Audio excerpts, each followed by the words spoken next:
Sejam muito bem-vindos. Estamos dando vida ao Protagonistas de Impacto, histórias e diálogos com lideranças que estão transformando o Brasil. Quero agradecer ao ONONO, Centro de Experiências Científicas e Digitais da BASF, e também a todos que estão ajudando a construir essas histórias, e ao nosso primeiro convidado, Paulo Boneff. Super obrigada por ter topado essa nossa conversa. Obrigado, o prazer é meu. Ninguém melhor do que o Paulo, porque o Paulo é um exemplo de intraempreendedor de impacto com quem eu tenho tido o prazer de trabalhar nesses últimos 7? Só o 7 Centro de anos. Empreendedorismo já são 6 anos. E sempre com uma visão à frente do tempo, catalisando ecossistemas, trazendo aí oportunidades para que mais lideranças tenham voz. Então eu quero dar as boas-vindas, Paulo. Obrigada de verdade, porque Obrigado. você é testemunha do quanto eu quis, né, dar vida a esse projeto. E, na verdade, assim, o projeto, trazendo um pouco mais de elementos, né?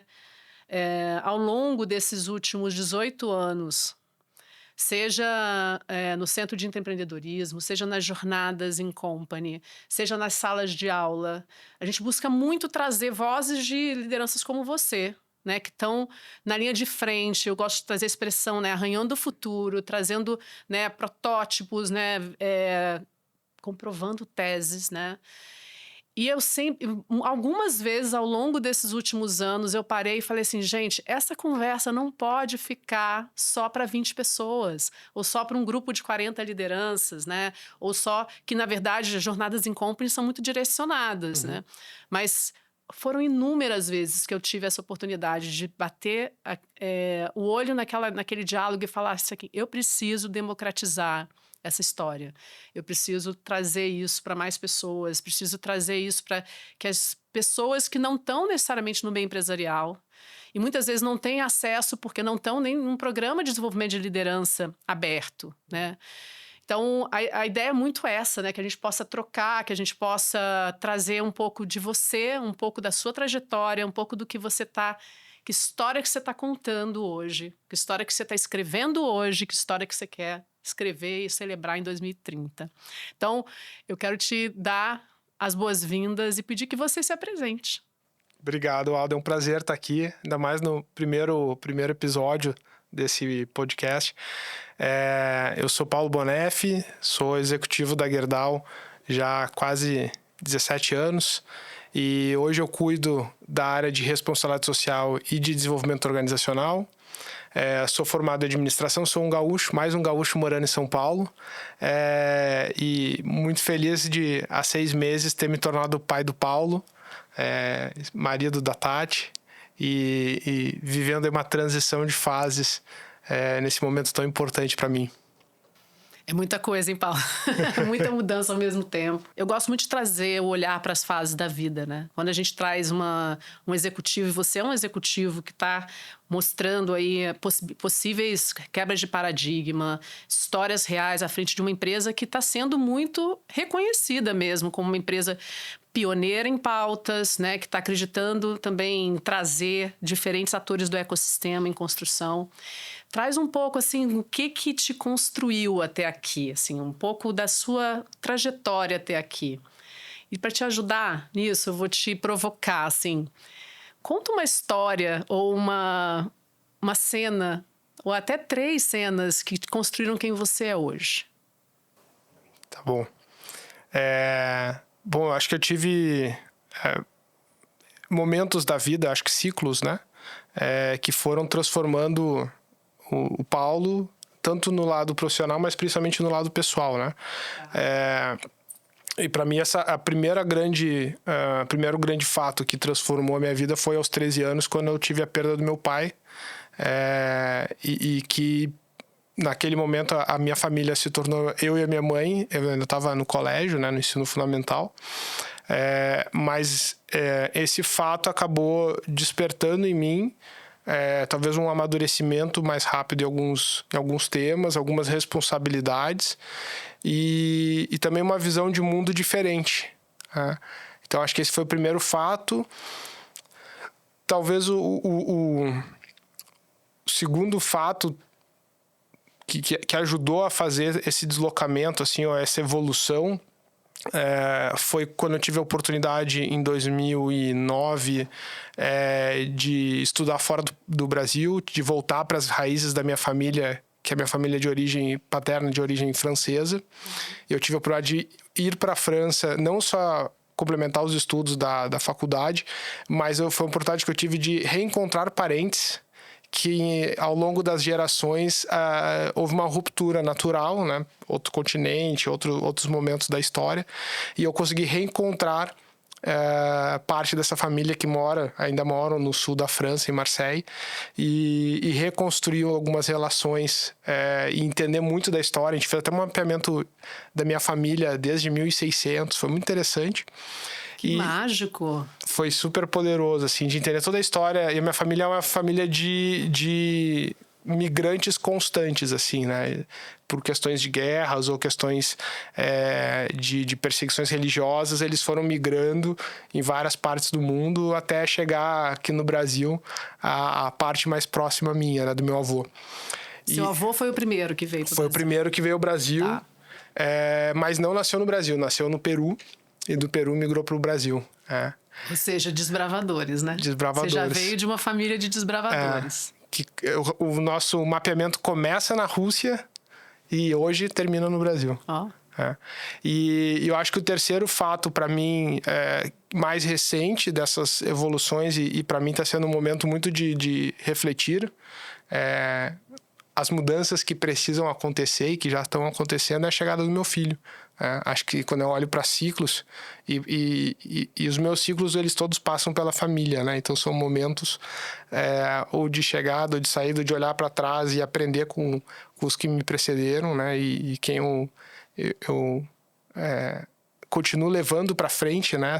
Esses aprendizados. Então, para mim, esses são os três fatos que me trouxeram para cá, tanto como Paulo pessoa quanto profissional. Vieram muito desses três grandes fatos, além, é claro, de um fato constante na minha vida, que são as mulheres guerreiras da minha família, né? Que lindo, gente. Eu fui criado e educado por mulheres, né? Por um fato talvez mais complicado, que todos os homens na minha família morreram muito cedo.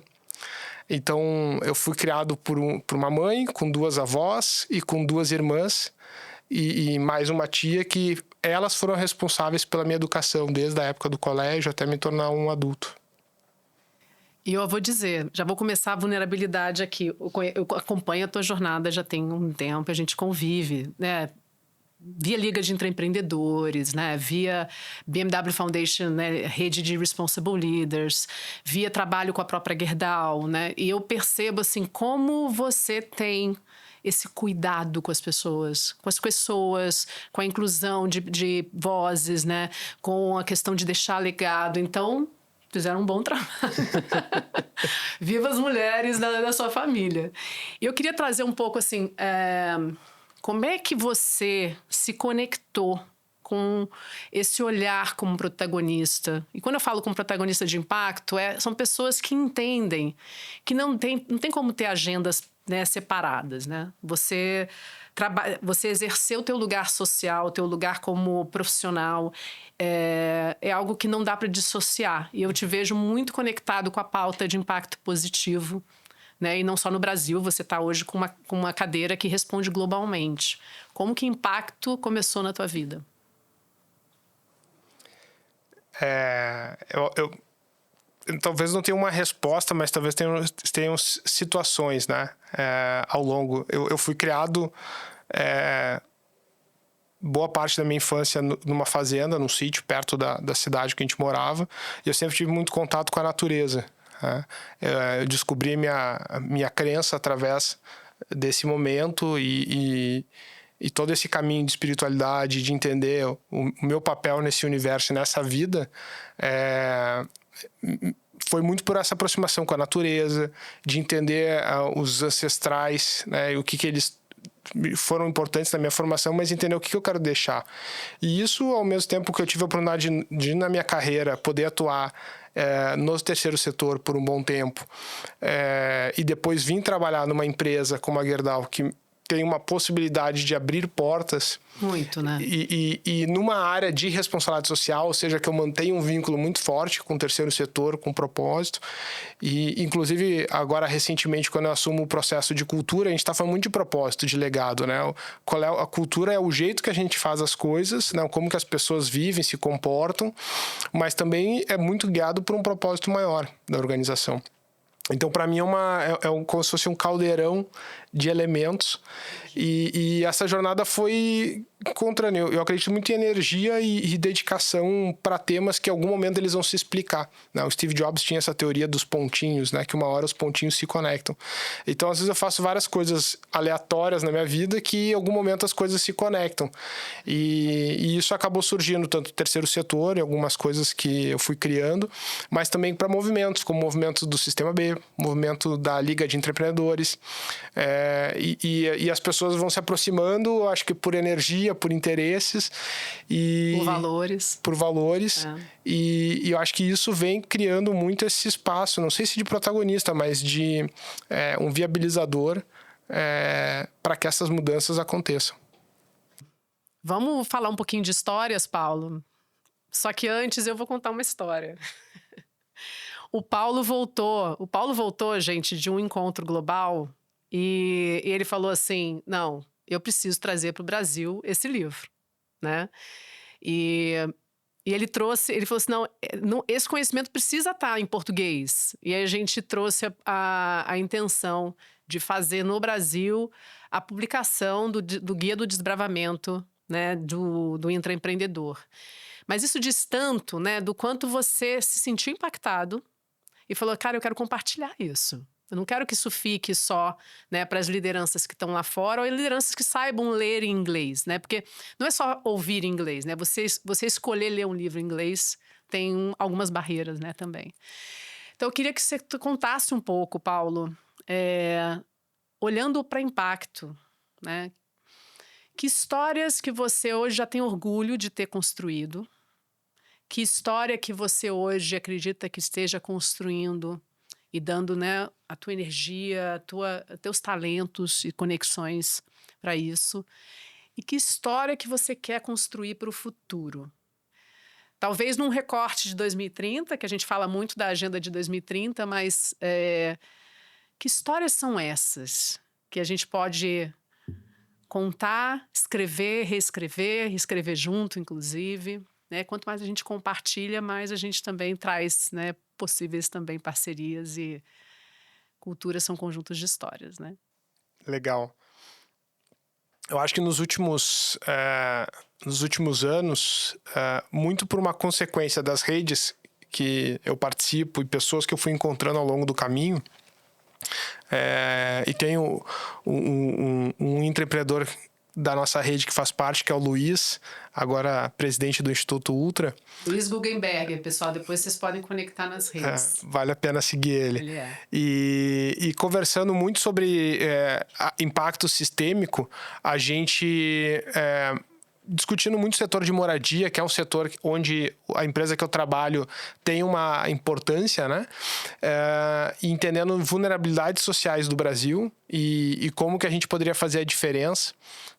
Em 2018 para 2019, eu comecei a desenhar um projeto que se chama Reforma que Transforma, conectando com várias pessoas que eu fui encontrando ao longo da jornada. Um deles é o Fernando Assad, da Vivenda. E outros movimentos, outras ideias que surgiam, como o Marco Gorini, da Dynamo, que é parceiro do Marcel, que também está envolvido no Sistema B. E eu desenhei o Reforma que Transforma, que é para ser um projeto de reforma de moradias nos territórios onde a empresa tem operação, lançando uma debênture social, que é uma inovação para o setor privado, abrindo uma pauta de habitação que não era uma pauta usual no setor de investimento social privado brasileiro, e montando isso com uma escala e uma meta inicial alta, são 13 mil reformas em 10 anos, e com avaliação e mensuração de impacto, né? E hoje o projeto já está no 3º ano, já são mais de 1.000 famílias, mais de 1.500 famílias que tiveram sua moradia reformada. É um projeto que já está entregue, está sendo conduzido pelo meu time, e eu tive a felicidade agora, no meio de uma situação super desafiadora, que foram as fortes chuvas no Rio Grande do Sul, de poder olhar esse projeto e virar ele para dentro de casa.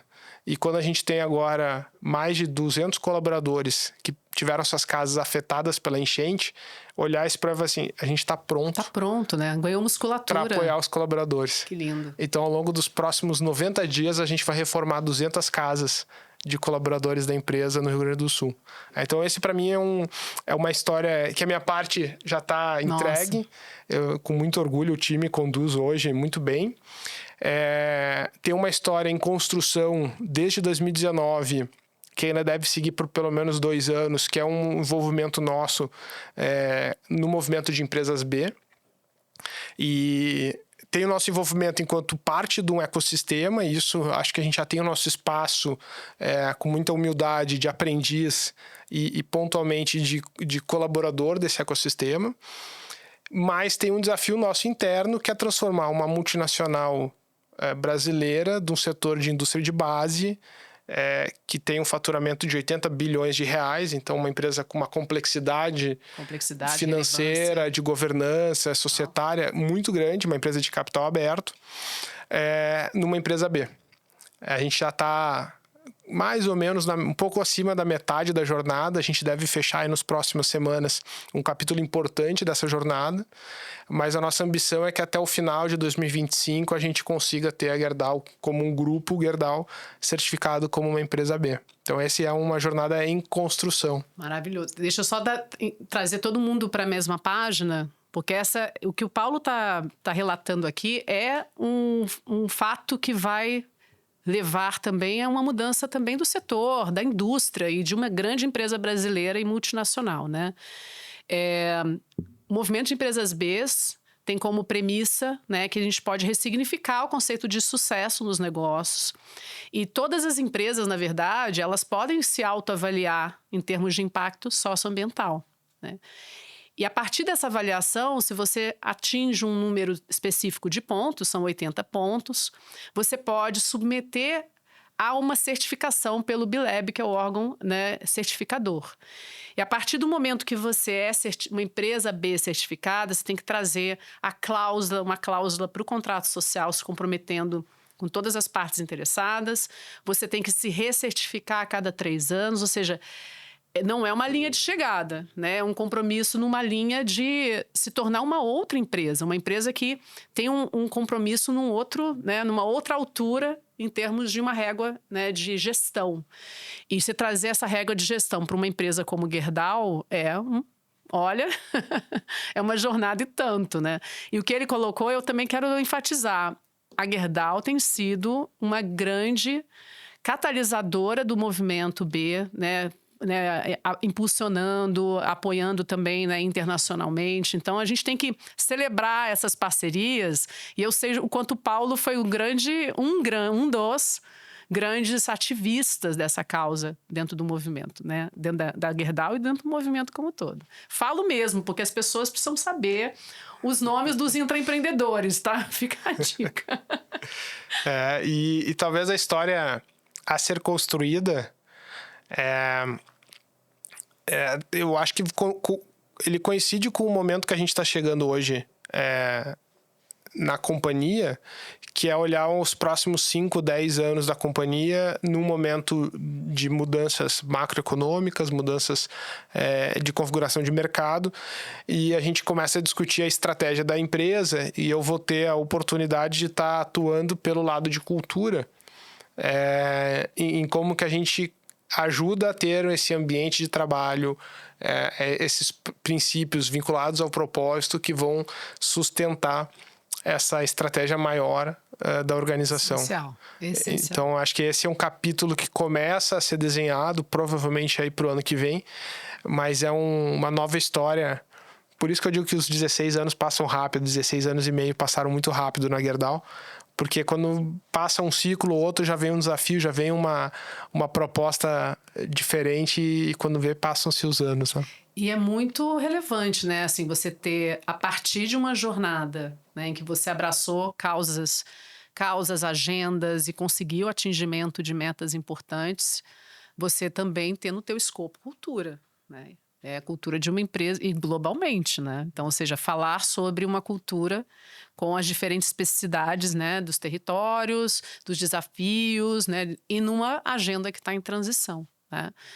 É, ainda dentro dessa história que você está buscando também construir, o que está hoje? Conta um pouco para todo mundo, para vocês verem, gente, o quanto a gente está falando aqui de uma liderança que está cuidando de várias agendas. O que hoje você está responsável dentro da Gerdau?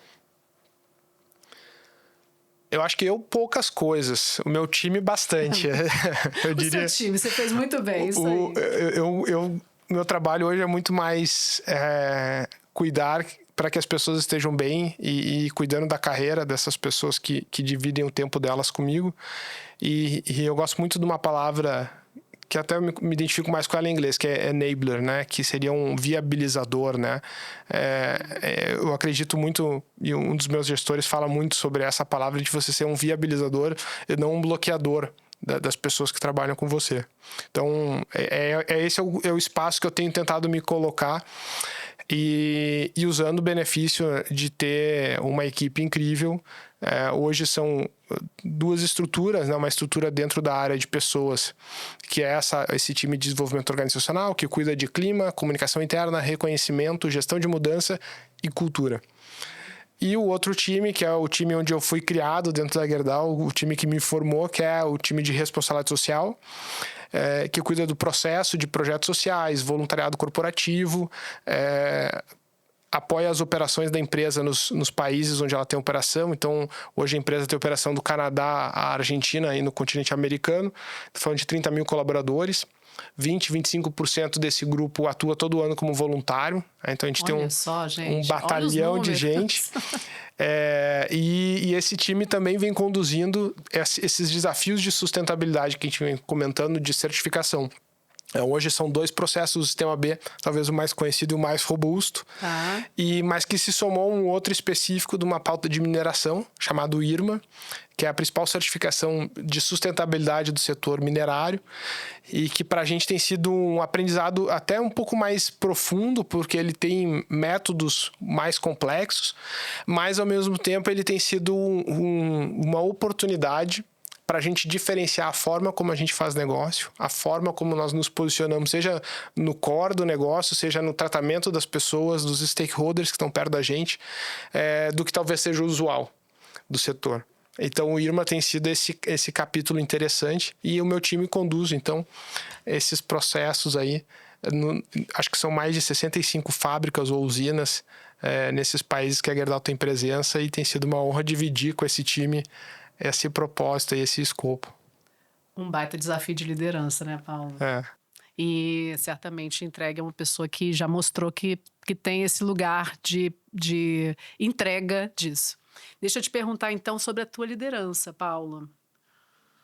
Como você definiria? Acho que você já trouxe um pouco, né, pelo teu próprio posicionamento e resposta. Quando eu perguntei sobre você, você trouxe o time.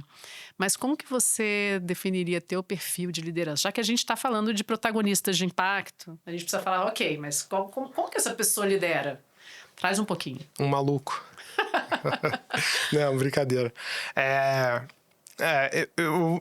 Talvez pela minha experiência de trabalho, e pelos os gestores que eu tive ao longo da minha carreira, que me ajudaram a entender um pouco para onde eu gostaria de me guiar, e a referência, eu diria que eu sou um líder que dá autonomia, mas que desafia, e por vezes eu sou muito mão na massa. E eu acho que é muito interessante, porque depois de muito tempo fazendo essas coisas, eu tive meu primeiro líder na Gerdau era muito assim, ele botava a mão na massa, enfim, ele dizia, não preciso ter diretor, na época tinha secretário, eu falei, não preciso de secretário, não preciso de sala, eu quero sentar junto com todo mundo, eu quero estar junto com as pessoas. E aí, depois de um tempo, a cultura da Gerdau, numa das evoluções e que trouxe a empresa que é hoje, ela fala muito isso, do líder guiar por exemplo, né? Ou liderar por exemplo. E não um líder que vai guiar por coerção ou pelo cargo que existe, né? Porque o cargo também é de momento, né? E você está nele, né? Você está ocupando aquela cadeira neste momento, né? E então me identifico muito como isso. Eu gosto muito de estar no meio do time e às vezes eu opero algumas coisas junto, eu visito projetos ou situações. Às vezes o meu time até se espanta, porque eu tenho informações às vezes que eu recebo antes deles, por estar meio metido. Mas para mim é uma forma também de manter uma sensibilidade, né? Eu senti que ao longo do tempo, conforme eu tinha uma progressão de carreira, alguns temas naturalmente você fica mais distante. Até por uma questão de agenda, de disponibilidade, que são escolhas, né? Então, para eu não perder essa sensibilidade, eu mantenho esse jeito de estar mais envolvido na operação. A gente fala mão na massa mesmo, né? E brincadeiras à parte, a gente tem umas regrinhas na equipe que o pessoal me conhece, com o meu lado pragmático, né? O meu pragmatismo, às vezes, eu tenho que equilibrar entre o emocional e o pragmático.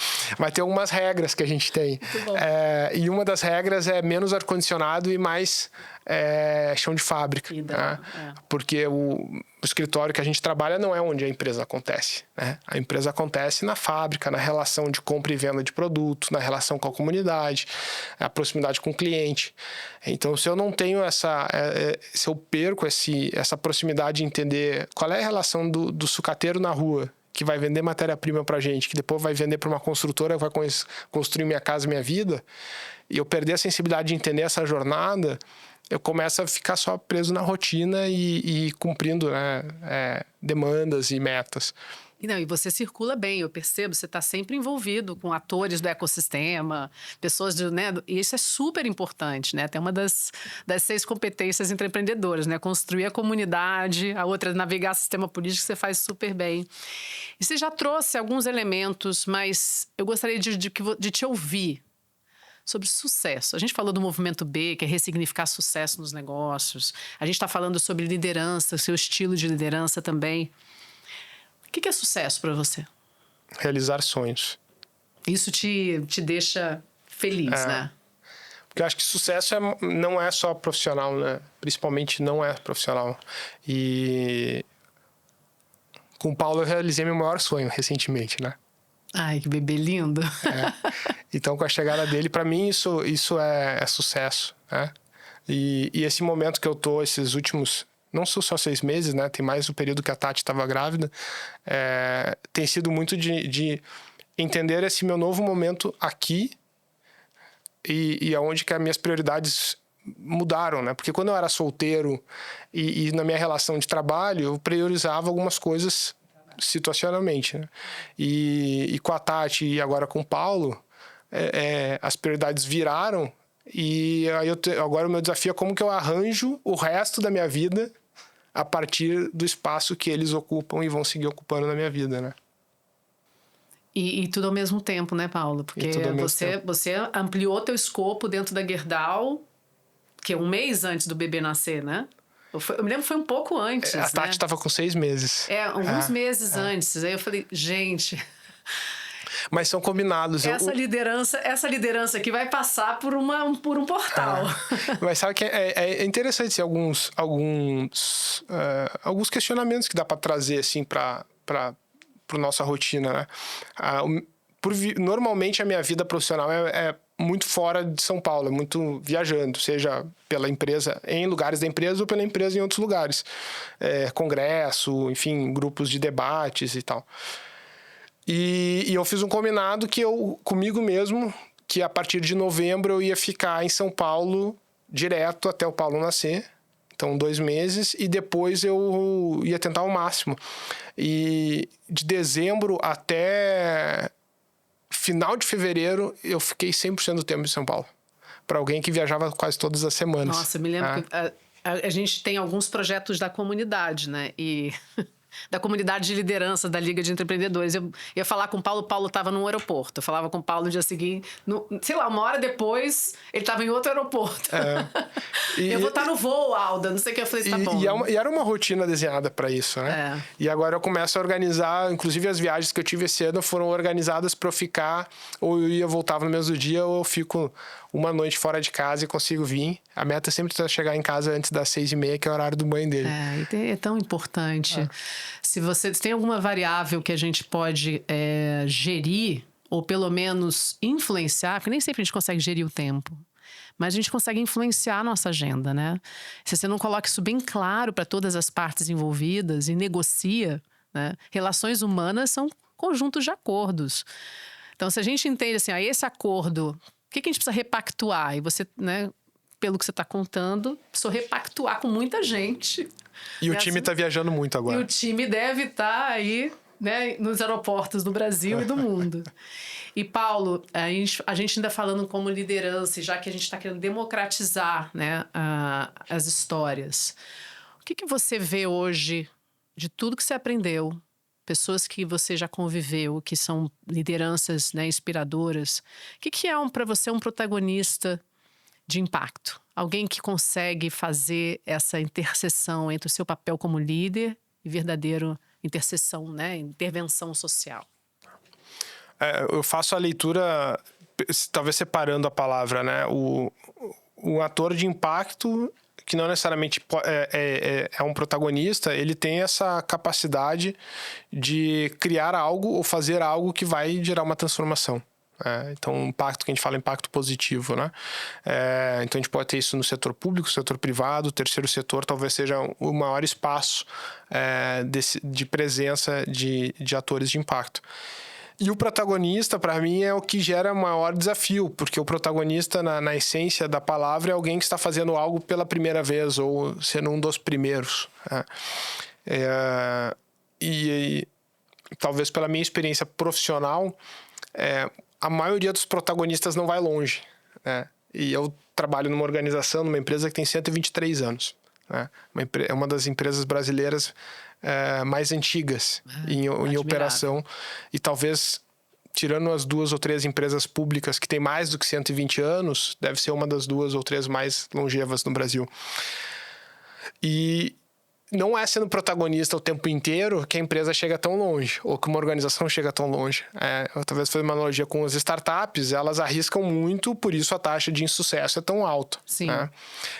Mas o protagonista, ele tem que arriscar. Eu acho que o desafio é como você gera esse impacto de transformacional, mas sendo protagonista dentro de ambientes onde te permitam ter esse sucesso no final. Porque senão vira mais um sonho, né, que não se materializou. E esse é um desafio. Eu posso estar numa organização que tem uma sensibilidade maior para riscos, mas ao mesmo tempo me viabiliza recursos num patamar que talvez nenhuma outra empresa viabilize hoje no Brasil.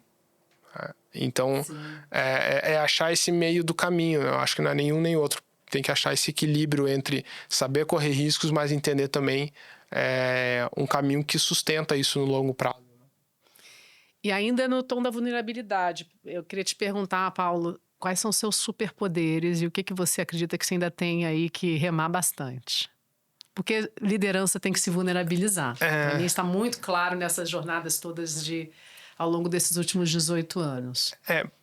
É maluco isso, porque para mim as coisas mudam de tempos em tempos, né? Acho que está muito ligado ao momento da vida que a gente está. Se eu pegar minha trajetória, comparar com a minha trajetória aqui em São Paulo, né? Eu vim para São Paulo em 2018, então estou em São Paulo há mais ou menos uns 6 anos. Eu tive 3 grandes momentos em São Paulo. O primeiro, muito ruim. O segundo, muito bom. E um terceiro que eu estou descobrindo como ele vai ser. Mas o primeiro, ele foi muito ruim porque eu usei muito das minhas habilidades, ou dos meus poderes de liderar, ou de construir muita coisa, e entender muito o sistema. Talvez uma das habilidades é entender muito como é que o sistema funciona de dentro. Mas eu não respeitei os meus limites pessoais, físicos e mentais. E por isso eu acabei tendo uma sobrecarga muito, que eu tive que me reencontrar.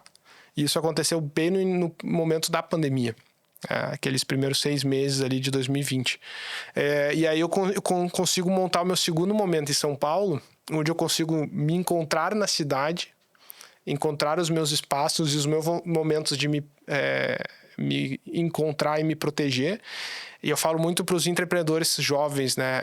A resiliência é o elemento que... Ou a falta de resiliência é o elemento que mais tem reduzido empreendedores nas organizações. Então, para mim, a resiliência é o comportamento mais necessário para navegar nisso, né? E a resiliência, ela parte de um autoconhecimento. Esse é o ponto. Você tocou no ponto que eu também tenho uma convergência com você nisso, porque a gente cada vez mais vai ter que trabalhar autoconhecimento, inteligência emocional, entender suas bordas, né? Entender o que você, até onde realmente você pode ir e até onde você, inclusive, vai buscar a competência dos outros para somar no time, né? E fazer alianças estratégicas, enfim. Exato. E eu acho que conversando de temas que eu fui desenvolver, é muito engraçado, porque o pessoal no trabalho, pelo meu jeito, talvez mais de relacionamento, e a empresa é uma empresa muito relacional. Por isso, talvez que eu me identifique tanto. Eu conheço muita gente, eu me relaciono com muita gente, às vezes muito por curiosidade, nova tese dos pontinhos, né? Eu vou conversando com gente aleatória e uma hora tu vai acabar caindo num projeto, numa demanda, num processo que vai envolver essas pessoas e tu já sai mais à frente. Mas eu nasci uma pessoa introspectiva. E ao longo, talvez ali dos 18 anos em diante, que eu comecei a trabalhar isso para mudar. Quando eu falo hoje no trabalho, as pessoas falam, tá brincando, tá mentindo. Mas eu me reconheço como um introspectivo que foi um pouco à frente. Você trabalhou, né? Mas é um trabalho normal, assim. Na terapia fala sobre estar dentro ou fora da concha, né? É mais ou menos isso. Ou dentro e fora da armadura. Mas eu consigo te ver nesse lugar. Consigo. Mas nesse lugar evoluído, né? Que você já se trabalhou, mas que você tem um lado mais contido, né? Que você... Cara, isso aqui é meu espaço, né? E é um espaço de proteção, de segurança, né? E, então, esse é um elemento, assim...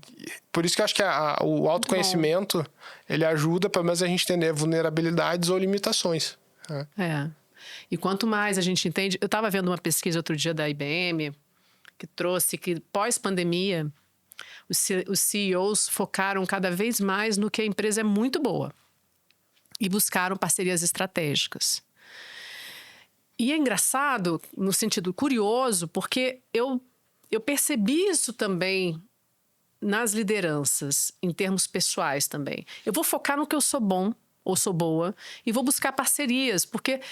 Eu não vou conseguir aprender tudo ao mesmo tempo. Ser bom em tudo, né? Ser bom em tudo. E todo mundo estava exausto emocionalmente, fisicamente, relacionalmente, para você voltar para uma dinâmica social, né? Querendo assim, ok, vou continuar sendo... desenvolvendo uma série de competências que eu não tenho, né? Eu preparei um quadro para que a gente possa fazer como se fosse um ping-pong sobre 10 opiniões que precisam ganhar o mundo. Então, eu vou fazer esse ping-pong com você. E aí, você traz o que tiver à mente, tá? Tá bom. Vamos lá. Uma frase que marcou sua vida. Então, eu tenho uma frase que... É a única resposta que eu vou dar um pouco mais completa, porque eu tenho uma cola aqui. Que é um statement, né, da Liga de Empreendedores que me acompanha, né? Tá em inglês, mas depois qualquer coisa a gente bota a tradução nos comentários. We are the change makers. We are the misfits who believes there is a better way. We are the silo busters fixing our broken systems. We are all around the world in back offices or boardrooms, creating change from within. Então essa é a frase que me acompanha já há alguns bons anos. Ou seja, dos desbravadores. Já fica, então, a dica para que vocês depois busquem. A gente vai colocar depois na legenda. Um livro, Paulo, que mudou tua cabeça, mudou tua vida.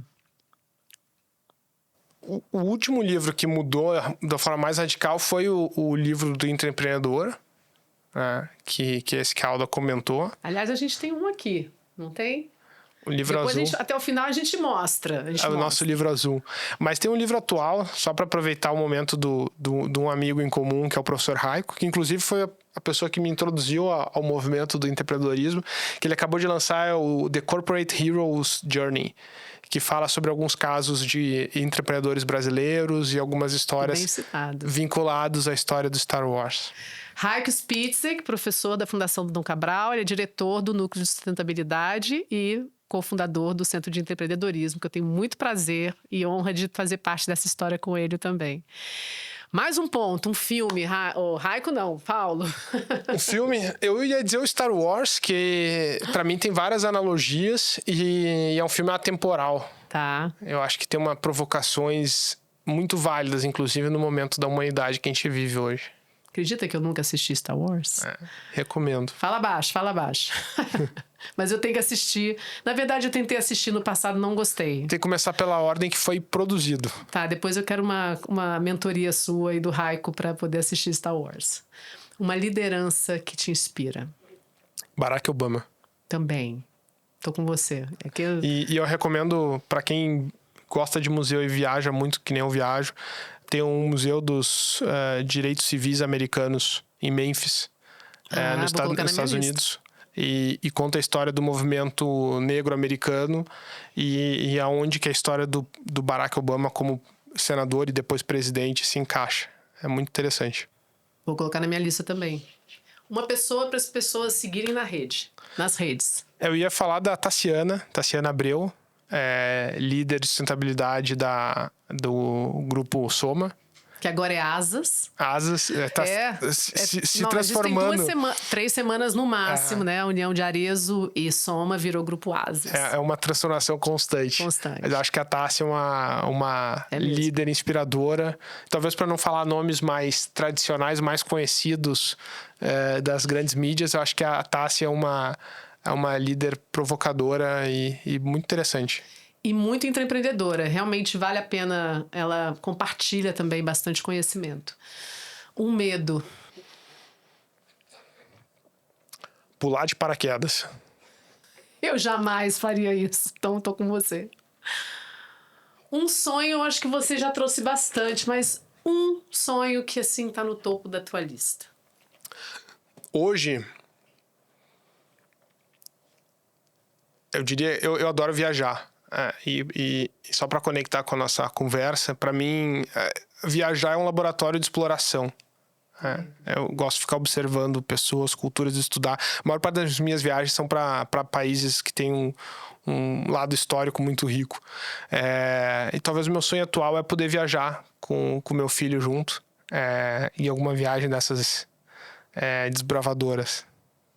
Aí eu faço uma pausa, até te compartilho. Faça isso. Porque a gente fez isso. Meu pai falou isso pra gente desde criança. Um dia vou com vocês fazer uma viagem mais longa para mostrar o mundo. Então, quando eu tinha 19 anos, a gente fez uma viagem de 68 dias de carro. Estudou 8 meses antes.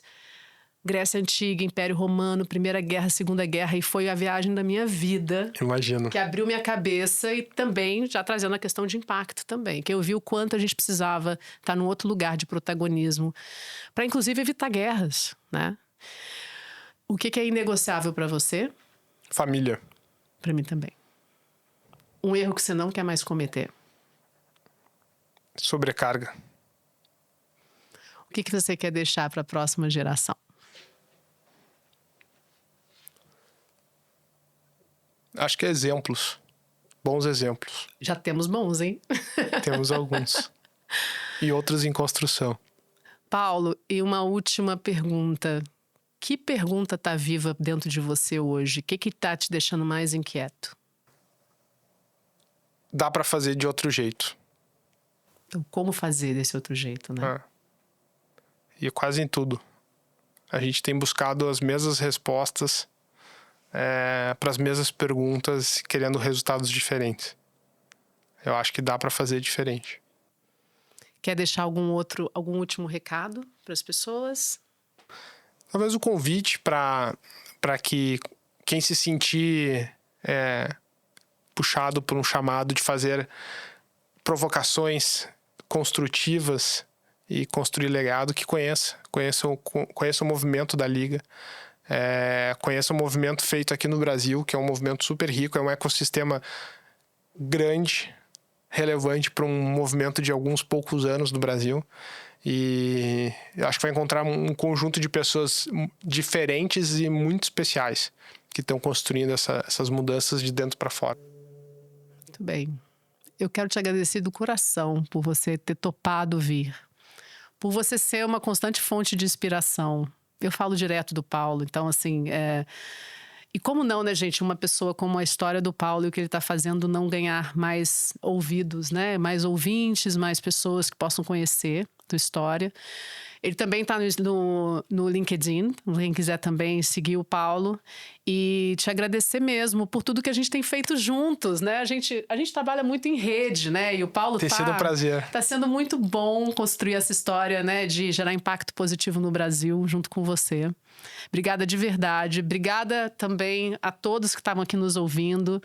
É o primeiro diálogo do Protagonistas de Impacto e que sejam vários, que a gente possa realmente levar essas histórias para muitas lideranças e a gente ter histórias que constroem uma cultura, né, mais protagonista no Brasil. Muito obrigado, Alda. Foi um prazer. Foi ótimo. Valeu. Valeu. Obrigada, gente.